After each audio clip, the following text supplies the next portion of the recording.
નમસ્કાર ખેડૂત મિત્રો, અવની સીડ્સ લિમિટેડ વતી હું મેહુલ મકવાણા આપ સર્વે ખેડૂત મિત્રોનું હાર્દિક સ્વાગત કરું છું।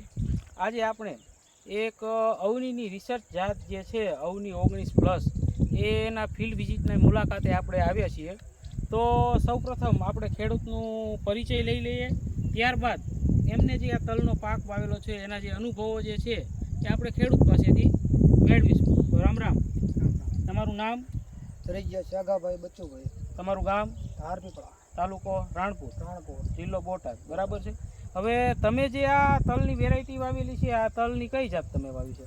અવની 19+। અવની 19+ તલની જાત તમે જે આ વાવી છે, તો તમને આ જાત કેવી લાગી? ના, આ જાત ઠીક છે, ઉતારો આવશે, ઉતારો સારો આવશે। તમે પહેલાં જે બીજી જાતો વાવતા હતા એમાં ને આમાં કઈ આ બૈઢિયાની સંખ્યામાં ને એમાં કંઈ તમને ફેરફાર લાગે છે?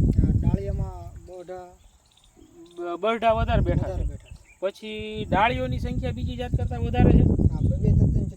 ચાર ડાળીઓ આખા પ્લોટમાં તમને જોવા મળે છે। બૈઢવાની સાઈઝ મોટી છે અને બૈઢવા ટૂંકી ગળીએ બેઠા છે, આમ ગેપ વધારે?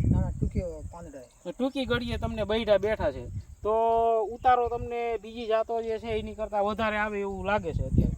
ઉતારો એવો હવામાન ઉપર આધાર રાખીને એવો આવી જશે, સારો સારો ઉતારો મળશે। તો આજુબાજુમાં બીજા ખેડૂતો તલની ખેતી કરતા હોય તો તમે ભલામણ કરી શકો ખરા કે અવની 19+ તલનું વાવેતર કરી શકાય? વાવવા જેવું બિયારણ છે।